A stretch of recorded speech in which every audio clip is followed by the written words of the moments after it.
तो हेलो बच्चा party, welcome back to JTB classes. आज करेंगे बच्चा जी +2 साइंस के लिए। टॉपिक का नेम है मूविंग कॉइल गैल्वेनोमीटर। इसको स्टार्ट करने से पहले थोड़ा सा रिकैप कर लें कि पहले हमने क्या क्या पढ़ा था पिछले लेक्चर्स में। उसमें पढ़ा था बच्चा जी, कोई हमारे पास रेक्टेंगुलर कॉइल है, जब हम उसको मैग्नेटिक फील्ड के अंदर रखते हैं तो बच्चा जी उसके ऊपर क्या प्रोड्यूस होता है, फोर्स के कारण क्या प्रोड्यूस होती है बच्चा जी, टॉर्क। तो वही टॉर्क जो थी उसी को हम लेकर चलेंगे इस वाले केस में। क्या डिफरेंस था वो भी पढ़ेंगे, उससे इसका क्या डिफरेंस है अच्छे तरीके से पढ़ेंगे। बट इसमें ऐसा एक्स्ट्रा क्या है वो भी पढ़ेंगे। कैसे ये गैल्वेनोमीटर का नेम दे दिया गया वो भी पढ़ेंगे। और सबसे बड़ी बात, कैसे ये गैल्वेनोमीटर बच्चा जी एक एमीटर और वोल्ट मीटर में तब्दील हो जाता है, कैसे कन्वर्ट होता है वो भी पढ़ेंगे। तो आज के लिए स्टार्ट करते हैं बच्चा जी। कॉपी और पेन रखे हाथ में और प्रॉपर नोट्स बनाना बच्चा जी। और मेन थिंग जो पढ़ेंगे आज बच्चा जी, फोर्स है किसी भी कंडक्टर के ऊपर लगता तो वो बच्चा जी क्या प्रोड्यूस करता है, टॉर्क। और फोर्स उसके ऊपर लगता कैसे है, जब उसको हम मैग्नेटिक फील्ड के अंदर रखते हैं और क्या प्रोवाइड करते हैं, करंट। तब उसके ऊपर फोर्स लगता है और उसी फोर्स के कारण टॉर्क प्रोड्यूस होती है। ये था मेन थिंग। और ये प्रिंसिपल किसका था बच्चा जी, इलेक्ट्रिक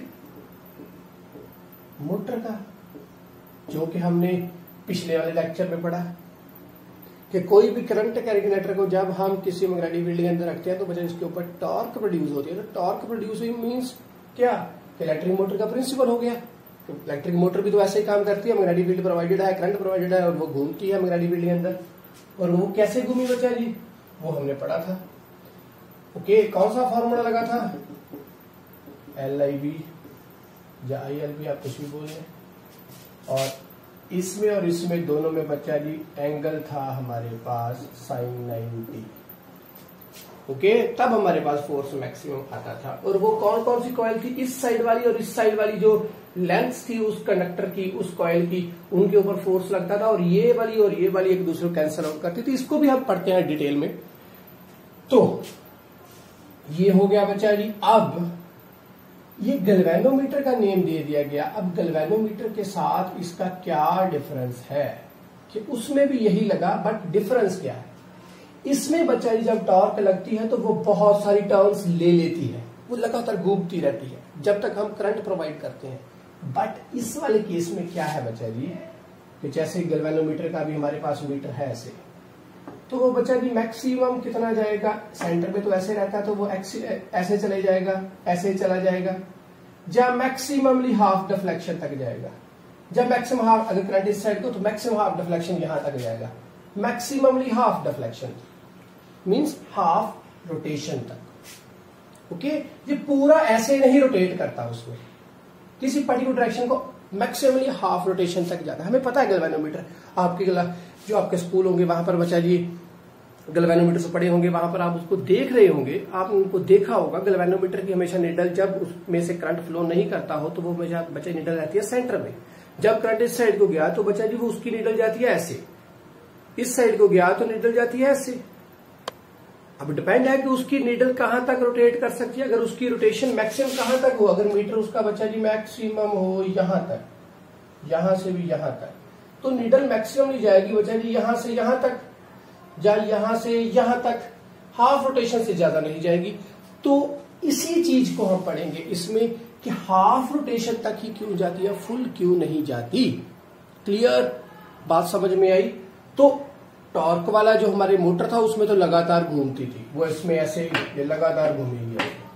बट इसमें ऐसा क्या है, इसमें हाफ रोटेशन तक मैक्सिमम जाती है, पूरा क्यों नहीं, उसको पढ़ेंगे। ध्यान से समझना बच्चा जी, बेसिक सी नॉलेज जो थी हमने वो पढ़ ली है। अभी कैसे वर्कआउट होगा वो देखा जाएगा। तो ध्यान से पहले उसके लिए हम डायग्राम को पढ़ेंगे, डायग्राम में क्या हो रहा है। तो देखिए डायग्राम की ओर बच्चा जी, डायग्राम है क्या, एक ये हमारे पास मेटेलिक एनवेलप है, इसके अंदर ये प्रोसेस को हम चलाते हैं, बाहर से नहीं। ओके, काम कैसे है, करंट प्रोवाइड करना जरूरी है क्योंकि काम किसके ऊपर है, मोटर वाले प्रिंसिपल पे ही। तो करंट प्रोवाइडेड करना जरूरी है और मैग्नेटिक फील्ड प्रोवाइडेड करना जरूरी है। तो करंट बच्चा जी हम प्रोवाइड करवाएंगे बाहर से। एक हमारे पास बैटरी है, ओके। तो इस बैटरी का एक टर्मिनल इस साइड को लगा दिया पॉजिटिव, और नेगेटिव हमने लगा दिया बच्चा जी यहां से घूमता हुआ इस पॉइंट पर। तो अब होगा क्या, ध्यान से समझना, पहले ओवरव्यू दे रहा हूं पूरा। यहां से करंट एंटर हुआ इस वायर से, इसके अंदर से होता हुआ। तो ये क्या है, ये है हमारे पास कनकेव मिरर। ये सिंपल इसके पीछे से वायर जा रही है और ये वायर ऐसे है और इस वायर से करंट जा रहा है, ये उसके ऊपर ऐसे आगे फिट है। इसका मतलब ये नहीं कि ग्लास के अंदर से करंट जा रहा है, नहीं, ये सिंपल इस वायर के ऊपर ऐसे फिट है। कोई काम होगा इसका, देखेंगे क्या काम है। तो इससे होता हुआ ऐसे ये नंबर ऑफ टर्न्स लगी हुई है, काफी अप्रोक्सीमेटली मान लो 3 या 4 नंबर ऑफ टर्न्स हैं, और उससे वापस होता हुआ ये यहां से इस स्प्रिंग में जाएगा और स्प्रिंग से वापस फिर ये वायर गई बच्चा जी, और सीधी वायर कनेक्टेड है इस पर, और यहां से करंट गया वापस इधर। नॉर्थ साउथ हमारे पास क्या प्रोवाइडेड है बच्चा जी, देखिए ध्यान से, ये प्रोवाइडेड है हमारे पास मैग्नेटिक फील्ड। तो ये है इस साइड को मैग्नेटिक फील्ड, समझ में आ गई बात। ये इसके सेंटर में है हमारे पास सॉफ्ट आयरन कोर। इसका काम क्या होगा, पढ़ा है आपने अभी। सिंपल बीच में कोई फ्री स्पेस हो बच्चा जी, तब भी हमारे पास मैग्नेटिक फील्ड आती है। वो कनेक्टर है, उसमें से किसी चीज के ऊपर लगातार बच्चे कनेक्टर को एनवेल्प किया गया, वाउंड किया गया है, तो बच्चा जी उसके वो लगातार रोटेशन सर्कुलर ली गई है, उसके ऊपर वाउंड किए गए हैं। किसी की चीज के ऊपर हो सकता है, अगर किसी भी चीज के ऊपर नहीं किया तो हम ऐसे रूल लगाएंगे और सेंटर में से मैग्नेटिक फील्ड निकल कर आती होगी उस सर्कुलर कॉइल से, तो उसकी स्ट्रेंथ होगी कुछ। बट अगर उसको बच्चा जी हम किसी मटेरियल के ऊपर एनवेल्प करें, लपेटे, वाउंड करें, ओके, एनवेल्प करना का मतलब कवर करना, बट अगर हम उस मटेरियल को कवर कर देते हैं किसके साथ, किसी पर्टिकुलरली, ये नहीं कि इस साइड को भी कर दिया और इस साइड नहीं, एक पर्टिकुलर डायरेक्शन की ओर ऐसे हमने कवर कर दिया बच्चा जी, उसके ऊपर बाउंड कर दिया, तो क्या होगा कि उस मटेरियल के अंदर से मैग्नेटिक फील्ड निकलनी शुरू होगी और उसकी स्ट्रेंथ बढ़ेगी। अगर वो कौन सा मटेरियल है, सॉफ्ट आयरन कोर है, तो इसका मतलब इसके अंदर से number of magnetic field lines ज्यादा से ज्यादा पास हो, तो वो क्या है, मैग्नेटिक फ्लक्स थी, ओके। और साउथ से नॉर्थ की ओर जा रही है मैग्नेटिक फील्ड लाइंस इसके अंदर से, तो बच्चा जी वो क्या, किसमें पढ़ा था हमने, मैग्नेटिक डाइपोल मोमेंट, तो वो मैक्सिमम होगी, ओके, क्योंकि रिलेशन तो था ना हमारे पास, क्या था, कुछ ये था, ओके। तो इसको बढ़ा दिया है हमने, ओके, तो इसको बढ़ा दिया, और ये साथ में है रिलेशन में साइन थीटा। एक रिलेशन हमारे पास और था, कौन सा था, एक और रिलेशन था, तो वो था हमारे पास आई एल बी, ये किससे, फोर्स से आया था, और परपेंडिकुलर डिस्टेंस था साथ में, वो क्या था बच्चा जी, बी, और साथ में कॉस थीटा, ओके। तो ये थे हमारे पास दो रिलेशन टॉर्क, ओके। अब इनको देखे ध्यान से फिर से, तो इसका मतलब बीच में अगर हमने सॉफ्ट आयरन कोर को रखा है तो ये बढ़ा रहे हैं, ये बढ़ाने का मतलब क्या, ये होता किसके बराबर था, एम एम्पेयर टर्न्स और साथ में एरिया, तो ये लेंथ रही और ये ब्रेड्थ रही, तो एरिया हो गया, साथ में नंबर ऑफ टर्न्स, अब यहां पर 3-4 है तो वो एन साथ में लग गई, तो ये एन एल बी, ये क्या बन गया, एम, तो इसका मतलब हमने एम बढ़ाया तो टॉर्क बढ़ेगी ही, क्लियर। तो अभी क्या है, अभी काम होगा कैसे बच्चा जी, वो हाफ रोटेशन तक ही जाएगा कैसे, करंट प्रोवाइडेड किया तो बच्चा जी इसके अंदर घूमेगा, तो कैसे घूमेगा, पढ़ा था हमने, torque on a moving rectangular coil place inside a magnetic field, उसमें हमने इसको बात को अच्छे तरीके से पढ़ा है, तो वो घूमेगा बच्चा जी। बट यहां पर एक स्प्रिंग कनेक्टेड है जो कि इसको बच्चा जी बहुत ज्यादा घूमने नहीं देगा, मींस मैक्सिममली इसको हाफ रोटेशन तक घुमाएगा, इससे ज्यादा घूमने नहीं देगा। Done, clear. इसको बच्चा जी इस तरीके से घुमाएगा, और ये स्प्रिंग क्या होगा बाद में, ये इसकी अब इलास्टिक लिमिट है, ये अगर घूमेगा तो ये इससे ज्यादा, और इसका मतलब इसकी इलास्टिक लिमिट ऐसी होगी कि ये मैक्सिममली ऐसे घूमे तो ये उतना एक्सटेंशन तक आ सके कि हाफ रोटेशन तक जाए, उससे ज्यादा ना जाए। तो ये उसको क्या करेगा, अभी पीछे को खींचने की कोशिश करेगा। तो बात समझ में आ गई। बट कनेक्शन इसके थ्रू होते जा रहे हैं, तो कनेक्टिविटी इसके थ्रू पॉसिबल है, बट ये इसको पूरा घूमने नहीं देगा। इसका मतलब जो इसके ऊपर टॉर्क लग रही है, जो कि इसको डिफ्लेक्ट करवा रही है, घुमा रही है, उसको हम बोलेंगे डिफ्लेक्टिंग टॉर्क। तो जो इसके ऊपर डिफ्लेक्टिंग टॉर्क लग रही है, उसको ये क्या करवाने की कोशिश कर रहा है, रीस्टोर, वापस लाने की कोशिश कर रहा है। बात समझ में आई।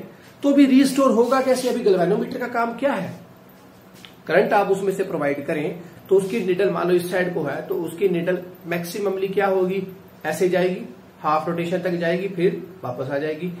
वापस कब आएगी, जब करंट नहीं पास होगा। अगर लगातार करंट पास होता जा रहा है तो वो यहां पर रहेगी इस साइड को। तो इस साइड का रहने का मतलब अभी डिपेंड है कि उसकी इसकी लिमिट क्या है।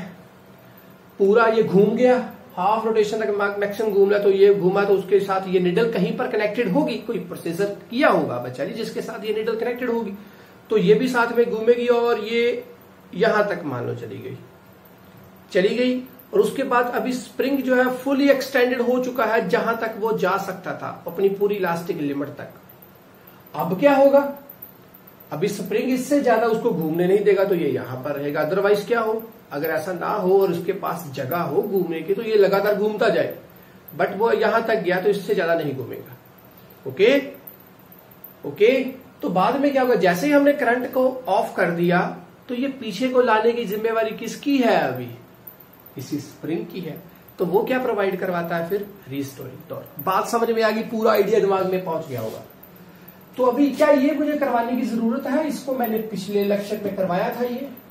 ओके, जो बच्चे नए हैं वो प्लीज पिछला लेक्चर देख कर आए, एक स्टोरी के साथ चले और अच्छा लगेगा आपको। तो अभी क्या होगा बच्चा जी, फिर देखिए ध्यान से। अच्छा, एक और नई बात, उस वाले केस में हमने एक और नई बात समझी थी, नई बात पढ़ी थी। वो क्या, कि जब कभी भी कोई प्लेन है, इस कॉइल का जो प्लेन है, वो बच्चा जी अगर रहता है मैग्नेटिक फील्ड के साथ पैरेलल, तो हमारे पास जो टॉर्क आती है वो क्या है, मैक्सिमम। पैरेलल रहने का मतलब क्या, ये वाला केस था, प्लेन के साथ था, ये तो किसके साथ है, मैग्नेटिक मोमेंट के साथ। अभी प्लेन के साथ तो हमने ये पढ़ा था, तो टॉर्क मैक्सिमम थी, तो मीन्स कॉज एंगल कितना हुआ दोनों के बीच, पैरेलल है 0, तो कॉस 0 मैक्सिमम, तो टॉर्क मैक्सिमम। ओके, कॉस 0 की वैल्यू होगी 1, तो मैक्सिमम हो गई, डन। तो इसका मतलब उन्होंने क्या किया अभी, कि कुछ इसके घूमने के साथ टॉर्क के ऊपर कोई फर्क नहीं पड़ना चाहिए। सारा का सारा केस किसके ऊपर छोड़ दिया, स्प्रिंग के ऊपर। क्योंकि अभी सारा काम स्प्रिंग कर रहा है, कि इसका ये जो झंझट था कि कैसे भी घूमेगा ये, तो क्या इसके इस तरह से घूमने के साथ मैग्नेटिक फील्ड तो होगी, टॉर्क के ऊपर एंगल का कोई फर्क ना पड़े, उसके लिए उन्होंने नई अभी इन्वेंटमेंट की। उन्होंने क्या किया, उन्होंने ये जो मैग्नेटिक फील्ड यहां पर लीनियर थी, उन्होंने क्या प्रोवाइड कर दी, रेडियल मैग्नेटिक फील्ड क्या है समझते हैं। कुछ इस तरीके से मैग्नेट है हमारे पास, ये हो गया साउथ, ये हो गया नॉर्थ। अभी जो कॉइल है वो बच्चा जी, अभी इसका अपर फेस दिखाऊंगा मैं, क्योंकि ऊपर से देखेंगे बच्चा जी तभी ये जो दो मैग्नेट, अभी तो सीधे दिखेंगे यहां से। ओके, ऊपर से देखोगे तो हमें ऐसे शो होंगे ये, क्योंकि ऐसे है कुछ ये यहां से अब मैं देख रहा हूं अपर व्यू ऐसे।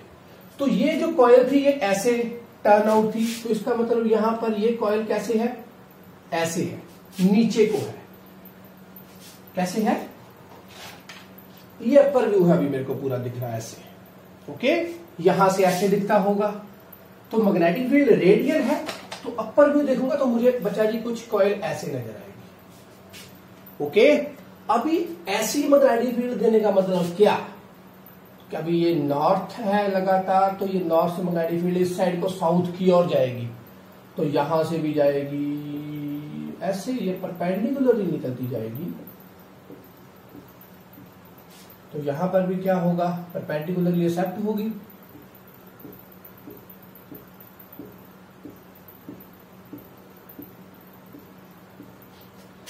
तो हर बार जैसे भी ये इसके अंदर घूमेगा बच्चा जी, अभी ऐसे है तो मैग्नेटिक फील्ड लग गई, पैरेलल होगी प्लेन के साथ। ये थोड़ा सा बाद में ऐसे हो जाए इसके अंदर घूमता घूमता ऐसे, तो तब भी पैरेलल है, ऐसे हो जाए तब भी पैरेलल है, ऐसे हो जाए तब भी पैरेलल है, ऐसे हो जाए तब भी पैरेलल है, फिर उसके बाद फिर से ऐसे है तब भी पैरेलल है, तो फिर और घूमकर ऐसे हुए तब भी पैरेलल है। तो इसका मतलब रेडियल मैग्नेटिक फील्ड प्रोवाइडेड करने का मतलब क्या कि हमेशा ये जो कॉस थीटा की वैल्यू है ये एंगल जीरो रह सके, किस किस में, मैग्नेटिक फील्ड में और जो इसका प्लेन है उसके अंदर, plane of coil and magnetic field दोनों के बीच का जो एंगल है वो कितना रह सके, जीरो, ताकि क्या हो सके, ये जो टॉर्क है ये क्या हो सके,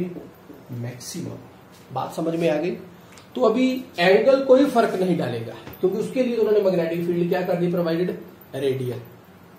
बट स्प्रिंग जो है अभी उसको ज्यादा घूमने नहीं देगा, मैक्सिमम हाफ रोटेशन तक लेकर जाएगा। बात क्लियर है?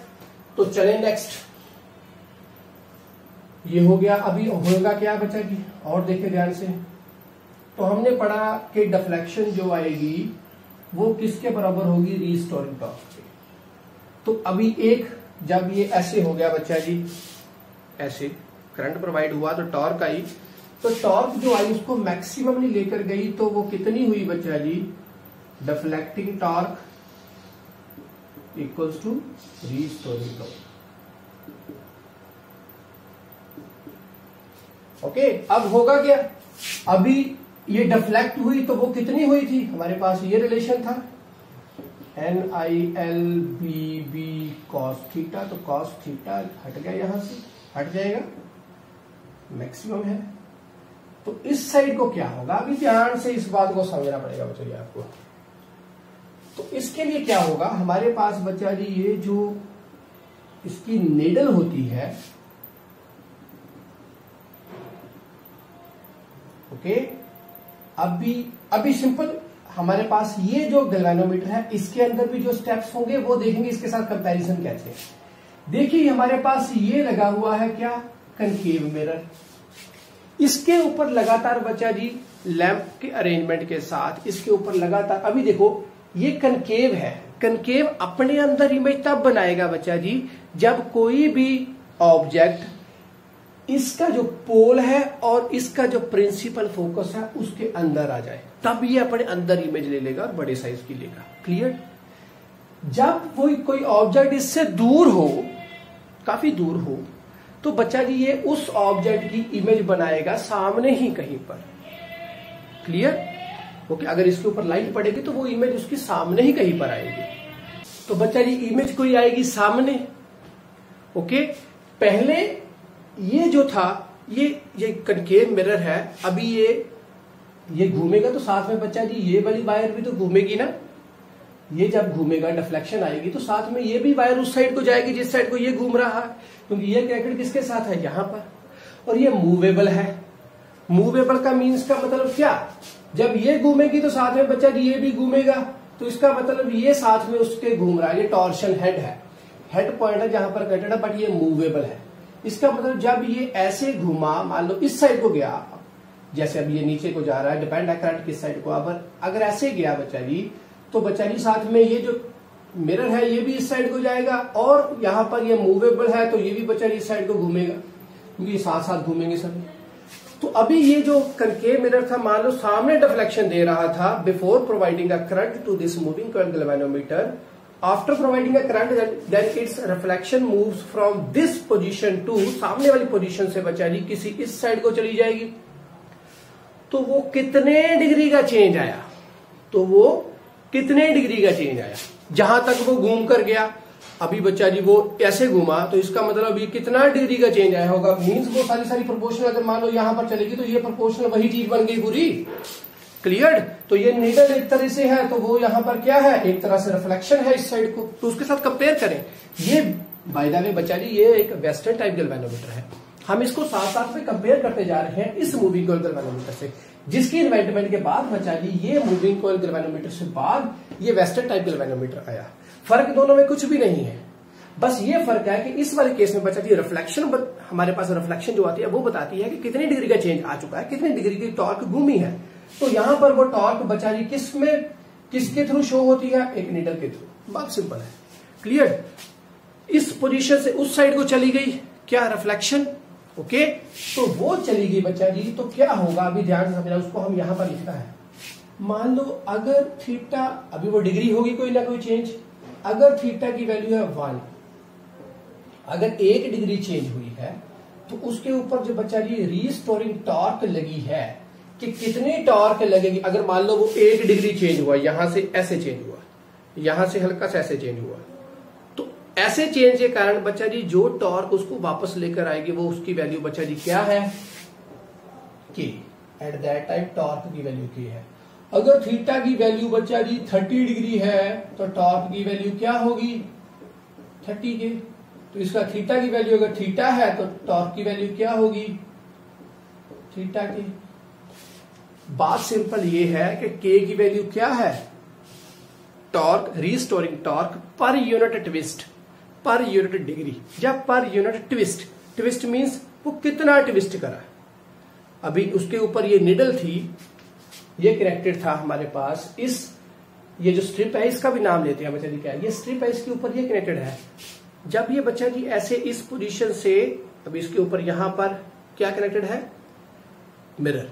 तो ये यहां से बच्चा जी अगर ऐसे हुआ तो थोड़ी सी ट्विस्ट आ गई उसमें, तो डिपेंड है, अगर ट्विस्ट 1 है मींस डिग्री की वैल्यू है, अगर 1 डिग्री की डेविएशन आई तो उसके ऊपर बच्चा जी रीस्टोरिंग टॉर्क कितनी है, के है, ओके। तो के क्या हुआ, restoring torque per unit twist, per unit degree, simple बात है।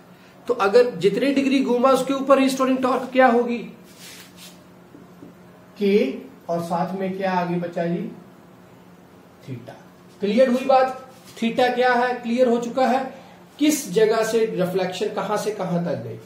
तो ये हमारे पास आ चुका है यहां से। इससे अभी क्या करेंगे,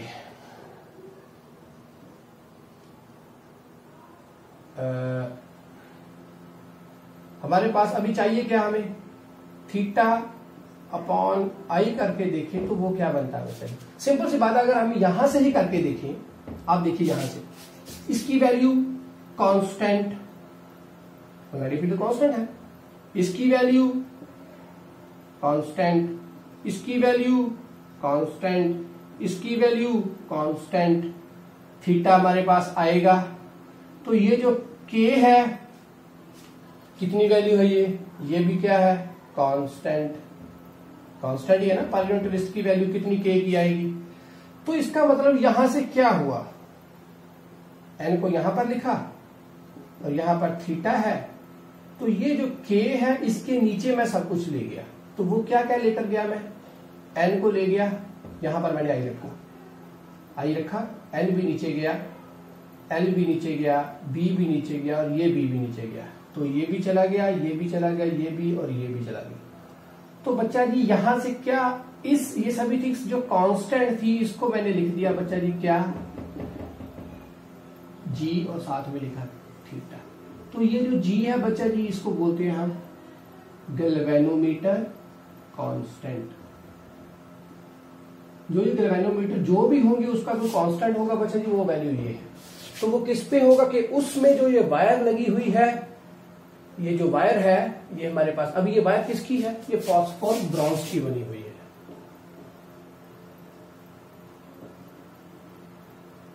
इसकी क्यों बनी है, इसका भी रीजन आएगा आगे कि ये फॉस्फोर ब्रॉन्ज की बनी हुई है। और ये बच्चा जी जब ये रीस्टोरिंग टॉर्क वापस आएगी तो उसकी वैल्यू बच्चा जी हर एक ट्विस्ट के लिए कितनी टॉर्क लगी वापस लाने में पर यूनिट ट्विस्ट, ओके। अब ये के की वैल्यू क्या थी, पर यूनिट ट्विस्ट थी ना, एक की टॉर्क कितनी लगी पर यूनिट ट्विस्ट के ऊपर। इस वाले केस में रीस्टोरिंग टॉर्क की वैल्यू के की लेस होती है, किसमें, फॉस्फोर ब्रॉन्ज में, कि ज्यादा जोर नहीं लगता उसको जब करंट ऑफ कर दिया तो उसको वापस लाने में। तो इसका मतलब के की वैल्यू क्या होनी चाहिए, लेस होनी चाहिए, ओके। तो फॉस्फोर ब्रॉन्ज एक ऐसा मटेरियल है जिसकी के की वैल्यू बहुत कम होती है, means torque per unit twist, हर यूनिट ट्विस्ट, अभी है तो रीस्टोरिंग तो वापस लाना है, तो बच्चा जी कितना जोर इस गैल्वेनोमीटर का लगेगा उसको वापस लाने में, तो वो कम से कम होना चाहिए। तो इसका मतलब क्या है कि के की वैल्यू लेस होती है किसकी, फॉस्फोर ब्रॉन्ज की, इसलिए हमने यहां पर ये यूज किया। ओके, स्प्रिंग भी किसका है, फॉस्फोर ब्रॉन्ज का ही है। ओके, सो देयरफॉर ये वाली वायर और ये वाली वायर अभी यही वापस लाएगा ना, ये थोड़ी ना लाएगा, यही वापस लाएगा। तो ये बच्चा जी उसको वापस लेकर आएगा, तो ये भी किसका बना है, फॉस्फोर ब्रॉन्ज का, इजिली वापस ले आएगा। क्लियर, तो ये भी हो गया। इसके बाद अभी बच्चा जी क्या, गैल्वेनोमीटर की वैल्यू आ गई। तो यहां से क्या समझा हमने बच्चा जी कि जैसे ही हम करंट की वैल्यू को बढ़ाएंगे तो थीटा की वैल्यू बढ़ेगी। ओके, करंट की वैल्यू बढ़ाएं तो थीटा की वैल्यू भी बढ़ेगी। अगर आप बहुत लेस करंट फ्लो करवाओगे किसी गैल्वेनोमीटर से तो बच्चा जी वो क्या करेगा, थोड़ी सी डिफ्लेक्शन ऐसे देगा। कहां पर पढ़ा था आपने, मीटर ब्रिज में पढ़ा था, याद है कुछ? और कहां पर पढ़ा था, मीटर ब्रिज में भी पढ़ा था किस साइड को डिफ्लेक्शन और किस साइड को डिफ्लेक्शन है, और कहां पर पोटेंशियोमीटर में भी पढ़ा था। तो बच्चा जी ये क्या है, अगर करंट की वैल्यू आप बढ़ाते जाओगे तो बच्चा जी डिफ्लेक्शन बढ़ती जाएगी, थोड़ी करोगे तो थोड़ी, और ज्यादा और ज्यादा और ज्यादा और ज्यादा और मैक्सिमम, बहुत ज्यादा होगी तब भी मैक्सिमम, और उस हद से ज्यादा हो जाए तो ये खराब भी हो सकता है। क्यों?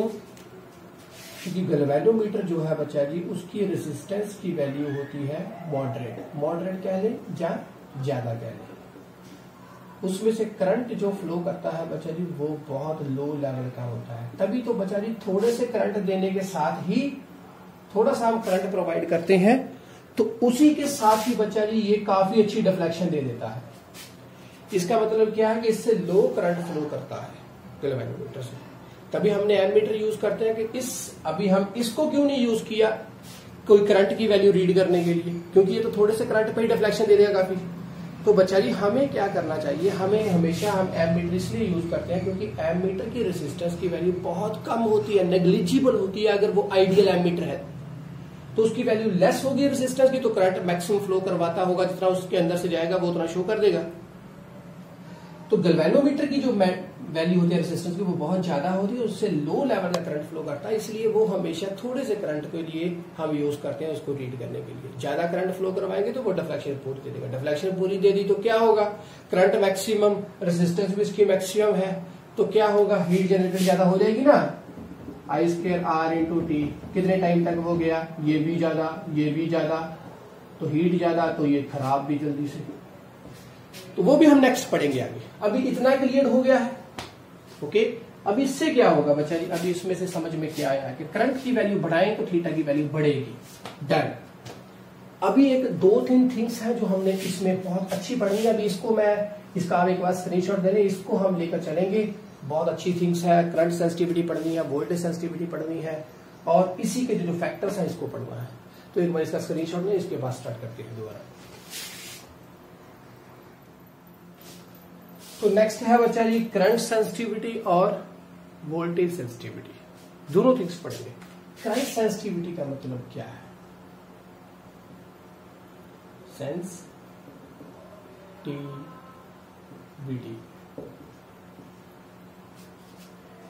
तो करंट सेंसिटिविटी का मतलब क्या बच्चा जी, देखिए हमने पढ़ा था एफिशिएंसी, कहां से याद रखना आपने इसको, अभी मैं बताऊंगा आपको। एफिशिएंसी क्या होती है बच्चा जी, आउटपुट अपॉन इनपुट। ओके, तो हम यहां से ले क्या रहे हैं, थीटा, प्रोवाइड क्या कर रहे हैं, करंट, तो ये हुई इसकी एफिशिएंसी। ओके, करंट प्रोवाइड कर रहे हो, थीटा ले रहे हैं। तो करंट सेंसिटिविटी का क्या मतलब, क्या कि अभी ये जो गैल्वेनोमीटर है हम इसको कितने से कितना लेस से लेस करंट दें और ये हमारे पास क्या प्रोवाइड करे, उससे थीटा दे दें। ओके, ये है उसकी करंट सेंसिटिविटी कि थोड़ा सा भी करंट आया और कितनी डिफ्लेक्शन आ गई, क्योंकि एफिशिएंसी तो बढ़नी चाहिए, हर एक चीज की एफिशिएंसी हाई होनी चाहिए। तो कितना हम करंट दे रहे हैं कि थोड़े से थोड़ा करंट भी दिया तो वो इतना सेंसिटिव है कि वो डिफ्लेक्शन दे रहा है, तो वो उसकी हुई करंट सेंसिटिविटी। क्लियर? तो हमारे पास करंट सेंसिटिविटी का क्या हुई बच्चा जी, थीटा अपॉन आई। अभी थीटा अपॉन आई मतलब क्या, थीटा अपॉन आई, तो ये गया नीचे, तो यहां पर आएगा 1/g। 1/g का मतलब क्या, जिससे N L B V upon आ गया K, तो ये क्या होगी हमारे पास करंट सेंसिटिविटी, तो इसका मतलब इसकी वैल्यू होनी चाहिए लेस और इन सभी की होनी चाहिए ज्यादा, तो हमारे पास करंट सेंसिटिविटी की वैल्यू आएगी ज्यादा। ओके, नेक्स्ट है वोल्टेज सेंसिटिविटी। देखिए हमारे पास क्या, ये करंट सेंसिटिविटी थी कि कितनी मैंने करंट प्रोवाइड किया तो उससे हमें कितनी डिफ्लेक्शन आई, तो वोल्टेज सेंसिटिविटी भी क्या होगी, V upon theta upon V, simple सी बात है। तो V होता क्या है बच्चा जी, I into R, Ohm's law से पढ़ा था। थीटा अपॉन आई क्या है, करंट सेंसिटिविटी, वो क्या है, ये रही, तो वो हमारे पास आएगी NLB अपॉन K और साथ में आ गया R, तो ये हमारे पास क्या आ गई बच्चा जी, वोल्टेज सेंसिटिविटी। इसका मतलब अभी इसको बढ़ाना है तो क्या करना पड़ेगा, R की वैल्यू क्या होनी चाहिए, लेस, इसकी वैल्यू लेस, इन सभी की वैल्यू ज्यादा, और आएगी क्या, वोल्टेज सेंसिटिविटी ज्यादा। क्लियर हुई बात आपको, ये थिंग्स क्लियर है। अभी फैक्टर्स कौन कौन से हैं कि हम इनको बच्चा जी, अभी यहां से पढ़ा हमने कि किसको कितनी वैल्यू बढ़ानी है और कितनी लेस करनी है, तो यहां से एक बात क्लियर हुई कि इन सभी की वैल्यू को बढ़ाना है और इसकी वैल्यू को लेस करना है, चाहे वो करंट के लिए हो चाहे वोल्टेज के लिए हो। ओके, ऊपर वाली वैल्यूज को बढ़ाना पड़ेगा और इसकी वैल्यू को डिक्रीज करना पड़ेगा। बट क्या हम इसकी इनकी जो वैल्यूज है इनको हद से ज्यादा डिक्रीज कर सकते हैं? क्या कोई इनकी पर्टिकुलर लिमिट है कि कहां तक इनको डिक्रीज करना और कहां तक इनको इंक्रीज करना, तो उसको देखेंगे हम। ओके, तो वो क्या होगा, फर्स्ट केस है हमारे पास n। n क्या है बच्चा जी, number of turns. Number of turns का मतलब क्या, ये r है, नंबर ऑफ टर्न्स मींस इसकी नंबर ऑफ टर्न्स, ये जो करंट की वाइंडिंग की है। और हमें पता है जैसे कोई कॉइल है उसकी नंबर ऑफ टर्न्स बढ़ाने का मतलब क्या, आप उसका लेंथ बढ़ाना, तो लेंथ के बढ़ने से R बढ़ता है, R बढ़ गया, रेसिस्टेंस बढ़ गई, तो करंट सेंसिटिविटी के ऊपर फर्क पड़ेगा कि नहीं पड़ेगा, रेसिस्टेंस बढ़ गई, ये बढ़ गई, तो ये बढ़ गई, तो ये डिक्रीज हो गया, ये डिक्रीज है तो ये इसके साथ प्रोपोर्शनल ही तो है, तो ये भी क्या हो रहा है उसके साथ डिक्रीज। तो इसका मतलब क्या है कि हद से ज्यादा n की वैल्यू को हमने इंक्रीज नहीं करना है, क्योंकि करना तो चाहिए इंक्रीज, तभी ये बढ़ेगी, बट ज्यादा इंक्रीज करेंगे तो R की वैल्यू भी बढ़ने लग पड़ेगी। इसके मतलब हद से ज्यादा इंक्रीज नहीं करना, हाँ करेंगे जरूर बट किसी पर्टिकुलर लिमिट तक। और साथ में एक और केस, ज्यादा बढ़ाओगे तो क्या होगा, ये बल्कि हो जाएगा, भारा हो जाएगा गैल्वेनोमीटर, तो वो भी करना जरूरी नहीं। तो सेकंड है हमारे पास, वो क्या है, मैग्नेटिक फील्ड। मैग्नेटिक फील्ड को बढ़ाने का मतलब क्या, मैग्नेटिक फील्ड बढ़ाएंगे तो ये स्ट्रॉन्ग यूज करेंगे, स्ट्रॉन्ग यूज करेंगे तो क्या होगा, फिर से बल्कि हो गया। थर्ड, L, A और B, लेंथ और ब्रेड्थ। लेंथ और ब्रेड्थ क्या होता है, एरिया। ओके, और लेंथ और ब्रेड्थ बढ़ाने का मतलब क्या, इसकी जो वैल्यू है ये बड़ी करनी, ज्यादा करनी, कॉइल को बड़ा करना, तो उससे भी क्या होगा, बल्कि होगा। और क्या होगा, ये बहुत ज्यादा ये बड़ा हो जाएगा, लेंथ भी बढ़ेगी, ये भी बढ़ेगी, तो इसका मतलब इन मैग्नेट्स को भी बड़ा करना पड़ेगा, क्योंकि ये सभी के सभी किसके अंदर, इस जगह के अंदर घूमने चाहिए। इस मैग्नेटिक फील्ड जो है इसके अंदर अंदर मींस जब यहां पर, तो फिर भी मैंने थोड़ा सा बाहर रखा, बाहर नहीं रखना, बिल्कुल इसके अंदर, ताकि यूनिफॉर्मली मैग्नेटिक फील्ड इसके ऊपर लगती हो। अगर बाहर जाएगा तो वो तो कम हो जाएगी ना, क्योंकि मैग्नेटिक फील्ड तो क्या है, यहां से सीधी जाएगी। अगर इन पोर्शंस पे अभी तो कम लगती होगी, तो इसका मतलब आप जब डायग्राम बनाओगे तो इसके अंदर होनी चाहिए पूरी। क्लियर? तो बच्चा जी क्या होगा, इसको अगर बढ़ाएंगे, एरिया को बढ़ाएंगे, तो क्लियर कट बात है, एक तो बल्कि होगा, दूसरी बात क्या, यूनिफॉर्म मैग्नेटिक फील्ड से बाहर निकलने लग पड़ेगा, तो वो भी नहीं होना चाहिए। और फोर्थ केस कौन सा है, के की वैल्यू क्या होनी चाहिए, लेस। हाँ, अभी यहां पर लेस होना चाहिए, तो उसको लेस करने के लिए हम हमेशा क्या यूज करते हैं, फॉस्फोर ब्रॉन्ज। तो ये अभी सबसे बेटर यही है, इससे ज्यादा और लेस हो नहीं सकती किसी की, इसलिए हम फॉस्फोर ब्रॉन्ज यूज करते हैं, तो ताकि इसकी वैल्यू लेस हो सके और इनकी वैल्यूज बढ़ सके। क्लियर होगी आपको बात बच्चा जी? तो ये मूविंग कॉइल गैल्वेनोमीटर था जो कि हमने पूरा कर लिया है। इसके बाद नेक्स्ट जो टॉपिक है बच्चा जी, वो है हमारे पास कन्वर्जेंस। कन्वर्जेंस है किनकी, इसी गैल्वेनोमीटर की, किसमें, वोल्ट मीटर में और एमीटर में। बट लेक्चर काफी लंबा हो गया बच्चा जी हमारा, आज हम यहां पर ही एंड अप करेंगे। नेक्स्ट लेक्चर हम करेंगे कल। और उसमें हम पढ़ेंगे इनकी गैल्वेनोमीटर और एमीटर, गैल्वेनोमीटर की वोल्टमीटर और एमीटर में कन्वर्जन। और एक बात उसे स्टार्ट करने से पहले आप दिमाग में रखें, क्या गैल्वेनोमीटर की रेसिस्टेंस ज्यादा होती है, करंट उसमें से कम फ्लो करता है, और अगर हैवी करंट फ्लो हो जाए तो H equal to I square into R into T, तो हीटिंग इफेक्ट्स बढ़ गया तो गैल्वेनोमीटर खराब हो सकता है। ये एक दिमाग में चीज लेकर आना, कल स्टार्ट करेंगे यहां से और फिर ये कन्वर्जेंस भी हो जाएगी इजी। आज के लिए बस इतना ही, खुश रहें, खुशहाल रहें, पढ़ते रहें, पढ़ाते रहें बच्चा जी, और सब्सक्रिप्शन पे ध्यान रखें। Bye bye.